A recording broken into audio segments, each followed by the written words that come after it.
ఎన్టీఆర్ జిల్లా పెనుగంచిప్రోలులో జరిగిన కుక్కల దాడిలో ఒక పసివాడు మరణించటం చాలా బాధాకరమైనటువంటి విషయం. దానికి జంతు ప్రేమికురాలు, దానికి లీడర్ అయినటువంటి సినీ యాక్టర్ అమలా గారో విమలా గారో ఏదో పేరున్నది, ఆమె గారు ఏమి స్టేట్మెంట్ ఇస్తారు దీని గురించి?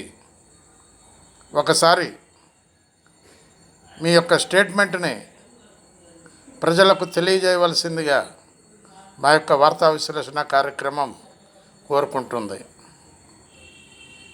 గవర్నమెంట్ సరైన డిసిషన్ తీసుకోదు. వాటికేదో ఇంజక్షన్లు ఇచ్చేయండి, అవి పిల్లలు పుట్టకుండా ఆపరేషన్ చేయండి, మళ్ళీ వదిలిపెట్టండి అని గవర్నమెంట్ ఇదే చెబుతుంది, కానీ దాన్ని సరైన డిసిషన్ తీసుకోదని చెప్పి మా యొక్క వార్తా విశ్లేషణ కార్యక్రమం వివరిస్తుంది.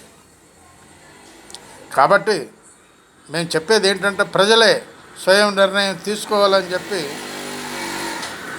ఈ విధంగా ప్రాణాలు పోతుంటే మనల్ని మనం రక్షించుకోవాలని చెప్పి మా యొక్క వార్తా విశ్లేషణ కార్యక్రమం విన్నవించుకుంటుంది ప్రజలందరికీ.